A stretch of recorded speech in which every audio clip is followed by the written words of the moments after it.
साथ संगत जी, प्यार से कहना धन निरंकार जी। आज भी वही संदेश और ये इंसान को, इस मानव को चेतन भक्तों ने हर समय की तरह वही इशारा करते हुए कि जीते जी इस जीवन को संवार लिया जाए, इस सच्चाई को जानकर फिर हर पल इसी में गुजरान किया जाए। और कैसे ये कुछ भी एक, अगर हमारी उस समय में जो भी हम कर रहे हो उस पल में, तो वही बात जैसे लिविंग इन द मोमेंट की बात होती है, तो ये भक्ति भी फिर किसी समय भी जो भी कर रहे हैं वो ही अगर चीज़ में हम ये ध्यान डालते हैं इस निरंकार के एहसास द्वारा, तो वो कार्य भी भक्ति बन जाता है। कैसे एक जो आज भी प्रेरणा में सुना कि ये पहले विषय इस परमात्मा को जानने का है, और जब ये ब्रह्म ज्ञान द्वारा जान लेते हैं, ये विश्वास आ जाता है और ये मान लेते हैं, तो ये एक ही सच, एक ही परमात्मा जिसको देख भी लिया और इसमें यकीन भी हो गया, ये एक भाव और उसके बाद फिर स्वाभाविक ही हो जाता है एक हो जाना। ये एकमिक अवस्था इस परमात्मा के साथ, इस परमात्मा की बनाई हर चीज़ के साथ। तो कैसे एक कहानी भी दासी के ध्यान में आ रही है, जहाँ एक इंसान होता है, वो बहुत ही श्रद्धा से किसी गुरु के पास जाते हैं और वहाँ वो ये बात कहते हैं कि एक बहुत समय से आ तो रहे हैं, आपके प्रवचन भी श्रवण कर रहे हैं, पर ये जीवन नहीं बदल पा रहे। एक जो आप बात करते हैं मध्य मार्ग की कि ये बैलेंस्ड लाइफ हो, वो हो नहीं पा रहा, क्योंकि जब हर दिन के किसी भी कार्य को करते हैं तो ध्यान उसमें चला जाता है, तो ये परमात्मा की सोच ही नहीं आती इस दिल को, इस दिमाग को। और जब परमात्मा के प्रति एक ध्यान लगा लेते हैं तो इस संसार की चीज़ों से ही अपना एक नाता तोड़ने का दिल करता है। फिर दिल करता है कि बस एकांत में ही रहें, कोई हमसे बात ना करे, हम किसी से बात ना कहें, एक अपने सारे कर्तव्यों को भी भूल जाएं, बस यही करते रहें। तो आप तो समझाते हैं कि कैसे ये बैलेंस रखना है कि दुनिया में जीना भी है, समाज परिवार की सेवा भी करनी है, और हर पल में परमात्मा को भी याद रखना है, और ये उपलब्धियों को भी प्राप्त करना है, मेहनत करनी है। और अब इस उपलब्धियों से इतनी सारी चीज़ें घर में खरीद के रखनी है, तो नज़र जहाँ जाती है एक नई डिस्ट्रैक्शन बन जाती है। तो ये अब एक मिक होना है, ये बैलेंस बनाना है, ये तो सीख लिया, पर इस पे अब एक प्रैक्टिकली जिया नहीं जा रहा। और वहीं वो समझाते हैं गुरु कि आपके घर के आसपास आपसे सबसे नज़दीक क्या दुकान है, कौन सी दुकान है, तो वो सब बताते हैं कि एक सब्ज़ी वाले हैं, वो बस बहुत अलग अलग सब्जियां रखते हैं, और अपने तराजू में वो जो भी ग्राहक आता है बताता है कितने किलो को कितनी सब्जी चाहिए, उसको तोल कर दे देते हैं। और फिर वो गुरु कहते हैं ठीक है, अब जाइए उनको ध्यान से ऑब्ज़र्व कीजिए, ये कण कण में शिक्षा है, तो यहाँ से भी आपको शिक्षा मिलेगी, आप उनके पास जाइए। और अब वो इंसान अपने पड़ोस की ही दुकान पे पूरा दिन बैठता है, देखता है कि हो तो वही रहा है जो मुझे पहले से ही पता था, कि ग्राहक आया अपना सामान ले गया और ये दुकानदार ऐसे ही तोल कर दे रहा है। और जब वो दुकान का समय हो गया और वो रात्रि घर आने का उस दुकानदार का, वहाँ पे रुक के वो एक बात पूछने की कोशिश कि मेरे गुरु ने कहा है, ये शिक्षा मुझे आपसे मिलेगी कि मैं कैसे बैलेंस लाइफस्टाइल में रहूं। तो ये आपकी क्रिया, इससे आप कैसे कर रहे हैं इसके बारे में कुछ रोशनी डालें। ये देखने में तो बहुत सिंपल काम है। तो वो इंसान समझाता है, वो दुकानदार समझाता है अब कि ये कार्य तो बस यही है कि जितने किलो का एक वज़न मैंने एक तराजू में डाला, उतने किलो की ही वो सब्ज़ी उसी दूसरे तराजू की दूसरी ओर ही रख दी। तो उससे ये बैलेंस बन जाता है, तो पता चल जाता है। और इसी से मुझे पता है कि अगर मैं 2 किलो सब्ज़ी बेच रहा हूँ तो वो अंदाज़े से नहीं है, तो मैं किसी ग्राहक को एक चीट करके उससे 4 किलो सब्ज़ी का पैसा नहीं ले पाता। वो एक बहुत ही संतुलन बना रहता है, बहुत ट्रांसपेरेंट काम होता है। ग्राहक भी देखता है ये एक ईमानदारी से ही पैसे कमा रहा हूँ। और अब ये बात, और जो हो सकता है उस इंसान को सबकॉन्शियसली तो पता भी थी, पर ये गुरु ने भेजा था तो इतनी बारीकियों से अब समझ आया। और फिर वहीं उपस्थित होके वो अपनी बात यही रखते हैं कि अब ये प्रैक्टिकल लाइफ में ये तो देख लिया कि कैसे एक वो गुण भी अंदर आ गया कि ये धोखाधड़ी ये नहीं करनी है, और साथ ही ये बैलेंस की भी वो बात दुकानदार कर गया। तो यहाँ ये तो पता चल गया कि ये बैलेंस तो ज़रूरी है, और अब बस ये इम्प्लीमेंट कैसे करूँ। तो आगे से वो गुरु यही समझाते हैं कि कैसे वो दुकानदार चाहे एक क्रिया रूप में, एक पूरे दिन में, एक कुछ भी, कैसे भी ग्राहक आ रहे होंगे, कोई बहुत ही जल्दी में होंगे, कोई तो ऐसे भी होंगे कि इतने धीरे धीरे एक बात कर रहे हैं, सोच रहे हैं सब्जी क्या लें, और उनके पीछे और क्यू लग रही होगी, एक लाइन लग रही होगी ग्राहकों की।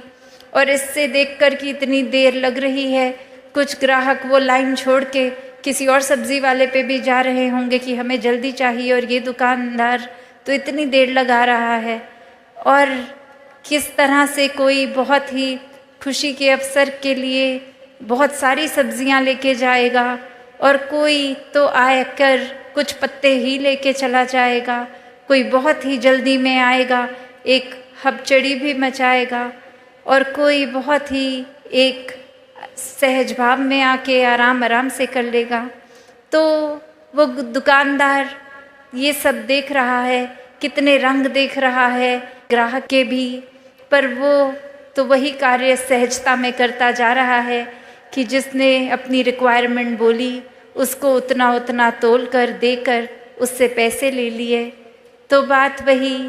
कि ये एक अपने स्वभाव को अपने ग्राहक के स्वभाव जैसा पल पल में नहीं बदल रहा, ये बहुत ही स्थिर होने की निशानी। और जो व्यक्ति इस परमात्मा को जीवन में धारण कर लेता है इस ब्रह्म ज्ञान से, तो फिर कोई भी उथल पुथल हो, कोई इरिटेशन नहीं आती, कोई भारी चीज़ या कोई इंसान हमारे साथ कैसा है, उस चीज़ पे हमारा उस तरह से बिहेव करना डिपेंड नहीं करता। कि कोई अगर जल्दी में आया तो दुकानदार ने भी उतनी ही जल्दी से नहीं दिया, उसने अपना पूरा प्रोसेस को फॉलो किया, और देर उसने उतनी ही लगाई जितनी वो किसी और ग्राहक के साथ लगाए। और वही बात संसार में रहने के लिए भी कि कैसे एक दुनिया में हम अगर आए हैं तो फिर एक ये जहाँ संसार भी है, और ये बचपन से एक स्कूल में भी बच्चे को क्यों डालते हैं, ताकि शिक्षा ले, कुछ सपने बनाए और सपनों को फिर साकार करे, एक अपने पैशन को फॉलो करे, और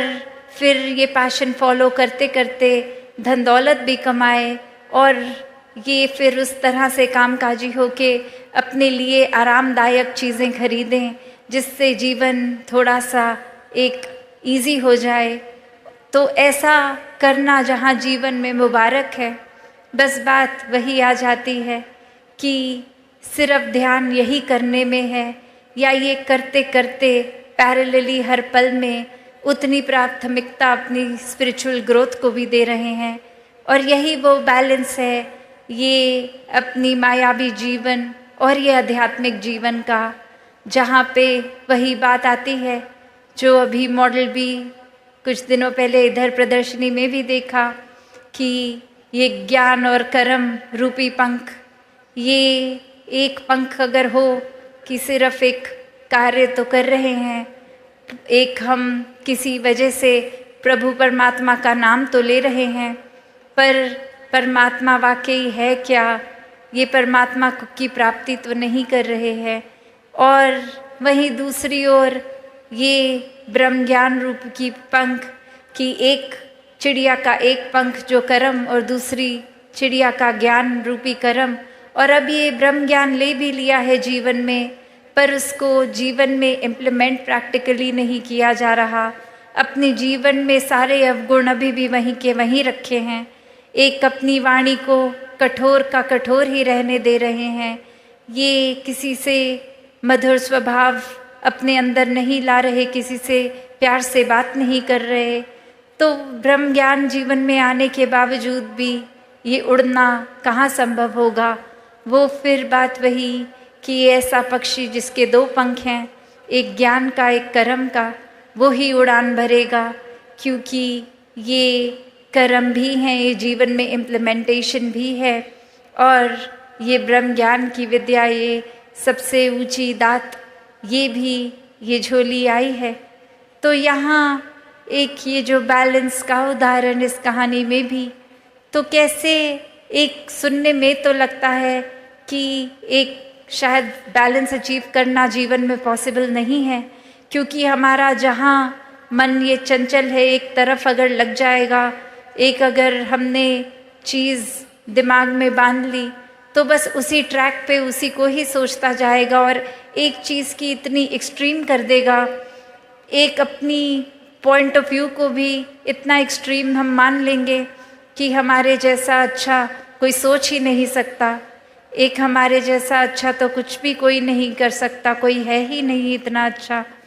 कहाँ हम फिर वो बैलेंस दूर दूर तक करते ही नहीं। और ये तो पता ही है, जब एक चीज़ की ही अति होती जाएगी तो फिर दूसरा एक बैलेंसिंग फैक्टर है ही नहीं। तो वो एक हाइट जहाँ तक कोई अगर ऊंचा जाता है, अगर कितनी भी पहाड़ की ऊंची चोटी पे चले जाएं, तो एक वो लास्ट फाइनल पॉइंट होगा, वो टिप होगी, उसके ऊपर तो और वो पहाड़ है ही नहीं। तो फिर अब बस एक नीचे की ओर ही जाना बाकी रह जाएगा। तो बात वही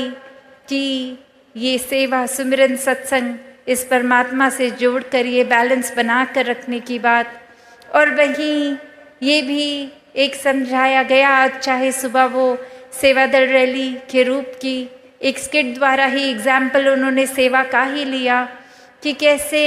हम अगर सिर्फ सेवा की ही एक्सट्रीम करते जा रहे हैं कि एक सत्संग को प्रायोरिटी नहीं, एक बस ये सोच रहे हैं कि आज हमारी ड्यूटी है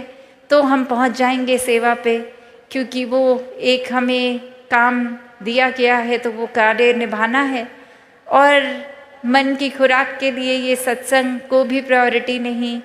तो वो सेवा भी बस कार्य ही बन जाएगी, क्योंकि वो भाव तो सत्संग से मिलते हैं। और ये मन में भी अगर सिमरन का घाटा है तो ये सेवा और सत्संग भी फिर वो एक हमारी ग्रोथ के लिए इनकम्प्लीट है। तो यहाँ ये तीन चीज़ों का बैलेंस है। उस तराजू में वो पंखों में तो चलो दो पंख की बात थी, यहाँ एक ये निराकार को हर समय रखकर ये सेवा, सिमरन, सत्संग को ही इक्वली इम्पोर्टेंट बना के रखना, ऐसा बैलेंस करना। और जो ये कर लेते हैं उनके लिए फिर ये जीवन भी बहुत सहज हो जाता है, फिर कुछ एक्स्ट्रा एफर्ट नहीं लगता। हर दिन चाहे आज लगे कि ये सुबह से निकले इतने थके और आज तो घर पे कोई गेस्ट भी आने हैं, उनको भी एक अटेंड करना है, और फिर हमें किसी के घर डिनर पे उनके गेस्ट बन के जाना है, तो फिर ये पूरी दिन की एक्टिविटी इतनी ज़्यादा, तो इसमें थोड़ा सा मैनेज करना, एक भागा दौड़ी लगानी,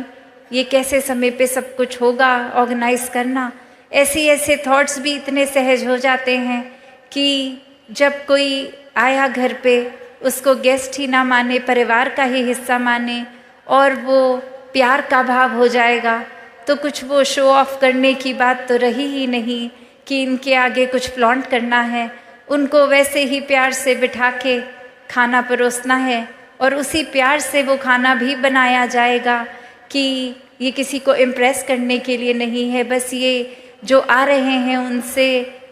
इतना प्यार है क्योंकि वो प्रभु के ही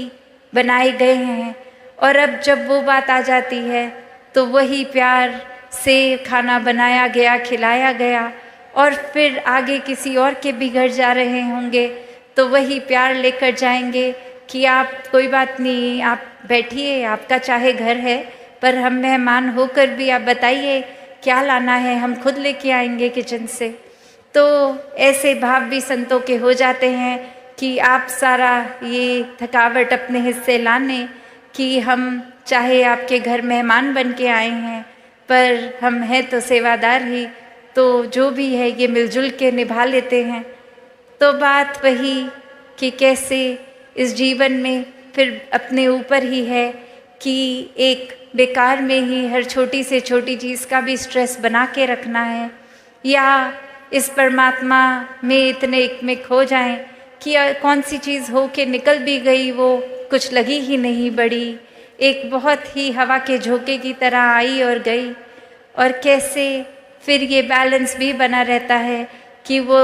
काम भी सारे हो गए, वो प्यार में भक्ति में रहता हुआ मन एक अपने दोस्तों के साथ दोस्ती, समाज के प्रति भी जो कर्तव्य रहे तो कैसे वो भी बहुत बखूबी निभा लिए गए और कुछ एक्स्ट्रा खुद को भी नहीं लगा। एक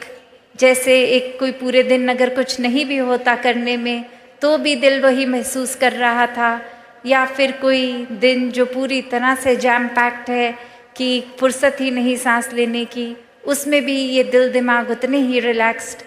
तो बात वही कि जो वाक्य ही इस परमात्मा के आश्रय रह लेते हैं वो हर पल को इतना हल्का फुल्का बना लेते हैं कि ये पता ही है कि कैसे ये परमात्मा जो कर रहा है इसी के ही एक शुक्राने भाव में रहें तो बहुत ही, चाहे उस समय हमें लगेगा कुछ ठीक है नहीं है, पर ये है, चाहे हमारी नज़र नहीं देख पा रही पर ये ठीक ही है। तो वो कोई हिसाब किताब हमारे आंकड़े लगाने का तो काम नहीं, ये बस परमात्मा की एग्जिस्टेंस देखकर विश्वास की बात है। और जो वाक्य ही हर पल का एक अपनी कन्वीनियंस से कि कुछ जीवन में अच्छा हुआ है तो विश्वास करेंगे और नहीं है तो विश्वास नहीं करेंगे। जब ऐसी कन्वीनियंस से ही परमात्मा को जीवन में जगह दी तो फिर तो कोई लाभ नहीं है, फिर तो वो कोई भी और चीज़ के साथ संसारिक कर सकते हैं। और परमात्मा को प्राप्त करके भी जब एक सब कुछ प्राप्त कर लिया तो भी नज़र इतना छोटा, तंगदिली बना ली, नज़रिया इतना छोटा, तो फिर इतनी बड़ी दात का भी क्या ही फ़ायदा रहा। तो बात वही कि ये जो बैलेंस की बात है और इसी बैलेंस के साथ ये विस्तार भी होता है कि जैसे जैसे हमें फिर ये एहसास होगा कि परमात्मा को और ज़्यादा अगर हमें पता है अपने अंतर्यामी हम खुद हैं कि वाकई में हमारा ध्यान, हमारा दिल पूरा दिन ज़्यादातर क्या करता है, तो खुद को ही देखकर अपने अंदर वो चेंजेस लाने कि और ज़्यादा कैसे स्पिरिचुअली इंक्लाइन हो सकें, वो उस तरफ अपना विस्तार करें। और कैसे हम अगर कोई कमी कर रहे हैं कि किस तरह एक संसार के लिए कुछ ऐसा अच्छा नहीं कर पा रहे, अपने लिए कुछ ऐसा अच्छा नहीं कर पा रहे, तो वहाँ पे भी एक विस्तार किया जाए, क्योंकि ये श्वास तो उतने ही हैं और उसी में ये एक मटीरियलिस्टिक और स्पिरिचुअल लाइफ को बैलेंस करना है, तो उसी में ही सब कुछ करना है। तो जिन्होंने ये बखूबी कर लिया वो तो अपना जीवन बहुत अच्छे से निभा गए, वरना तो ये कैपेसिटी, ये कैपेबिलिटी इस परमात्मा ने हर एक में दी है, वो हमारा ही कहीं आलस है, चुनाव है, या फिर एक हमारा माइंडसेट को जो हम इतना नारो कर देते हैं, या अपने अहंकार में ही चूर रहते हैं कि कोई भी चीज़ करने की काबिलियत होने के बावजूद नहीं करते, या फिर इस परमात्मा का आसरा ही नहीं लेते। एक माइंडसेट हमने ऐसा बना लिया होता है। तो दातार जहाँ हर किसी को अपने दर्शन इस ब्रह्म ज्ञान द्वारा कराता है, तो अगर हमने ही यहाँ जैसे अभी प्रवचनों में भी सुना कि अगर आँख हमारी बंद है तो हम वो देख ही नहीं पाएंगे जो है, तो बात वही कि ये जीते जी अपने जीवन को भक्तों ने जहाँ खुद भी संवारा है, वहाँ हर एक को संवारने की प्रेरणा दी है। और वो किस तरह संवारा जाए वो भी बताया है कि सिर्फ एक ही तरीका है, परमात्मा से जुड़कर, उसको हर समय देखकर, एक जीवन में सच को स्थापित करके ही ये एक मार्ग वाकई ही एक सच्चाई का मार्ग जो है, इस पे चल पाएंगे, हर एक के बन जाएंगे, हर एक को अपना बना लेंगे। साथ संगत जी, धन निरंकार जी।